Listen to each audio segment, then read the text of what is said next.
আর বাজান লাঠি আর পাইপ নিয়ে দরজা বেড়ে খাড়ায় রয়েছে। কেন?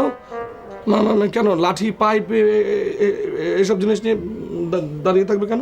বাজান কইছে সবগুলো ডিম যদি না খেতে পারেন না তাহলে মুখের মধ্যে পাইপ ঢুকেবো, তারপরে এই সব ডিমগুলো ছাড়বে, তারপর যদি না ঢুকে তাহলে লাঠি দিয়ে গুতাবে। কেন না, তুমি আমাকে বাঁচাও, তুমি আমাকে বাঁচাও প্লিজ। আমি এসব খাও খেতে পারবো না, প্লিজ আমাকে একটু বাঁচাও প্লিজ। আমি আপনার বাঁচাইতে পারি, তাহলে আমার সব কথা আপনার শুনতে হবে। আচ্ছা আচ্ছা ঠিক আছে, তো তুমি যা বলবে আমি তাই শুনবো, তারপরে তুমি আমাকে এই খাওয়ার হাত থেকে একটু বাঁচাও। আচ্ছা কম তো আমি কেমন মাইয়া? তুমি তুমি তুমি তো একটা চমৎকার মেয়ে, মানে তুমি কীরকম মেয়ে তুমি নিজেও জানো না। তুমি কীরকম জানো? তুমি হচ্ছে যে তুমি হচ্ছে চাঁদের মতো, মানে চাঁদের মতো অসাধারণ সুন্দরী, মানে এক না চাঁদের মতো না, চাঁদের মতো না, চাঁদের মাঝখান থেকে কলঙ্ক আছে। তুমি কলঙ্কিত না, তুমি অনেক সুন্দর। তুমি কীরকম সুন্দর জানো? তুমি সাদা, মানে ইয়ের মতো, মানে ফুলের মতো সুন্দর।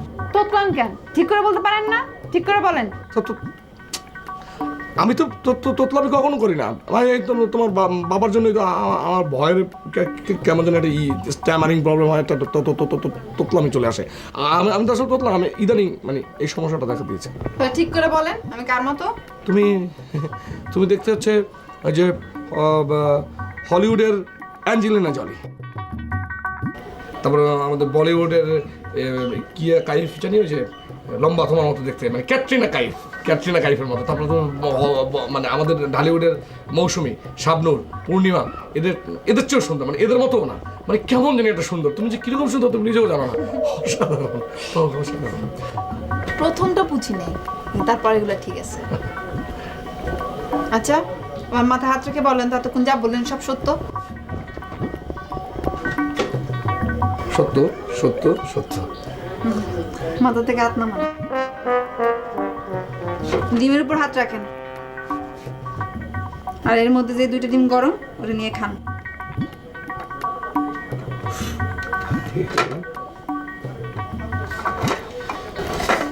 এই দুটো গরম। আচ্ছা এই দুটো খাবো না, তার বাকিগুলো তো জিজ্ঞেস করলে কি বলবে? বাজান রে কমু বলির পাটা বলি সব ডিম খাইছে। আচ্ছা ঠিক আছে, কিসের পাটা কি খাইছে? না না কমু ওই বলি সব ডিম খাইছে। আচ্ছা ঠিক আছে।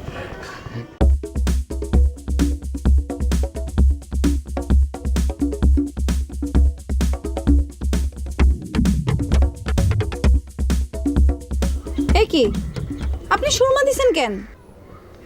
আমি দেইনি, চাচা জান দিয়েছেন। আচ্ছা আমাকে দেখতে খুব খারাপ লাগছে? সুরমা দিলে খারাপ লাগবো কেন? জব্বর মানাইছে। সাজ পোশাক দেখলেই বেলতলির বলির রহমান চিটপটাং। চিটপটাং? সেটা আবার কি? চিটপটাং হইল গিয়া খেলার আগে বেলতলির খেলোয়াড় আপনার দেখে চিতয়ে হয়ে পড়বে।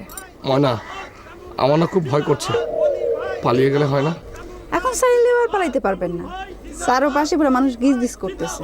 পালাইতে গেলেই ধরা পড়বেন, আর ধরা পড়লে মুঙ্গুরের চেঁচা। এখন কি করি ময়না বলো তো? আমি তো নিশ্চয়ই হেরে যাব। হারলে হারবেন, খেলে তো হার জিত আছেই।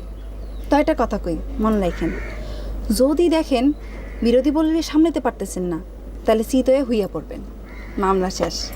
তখন আর আপনারা কেউ মারবো না, নিয়ম আছে।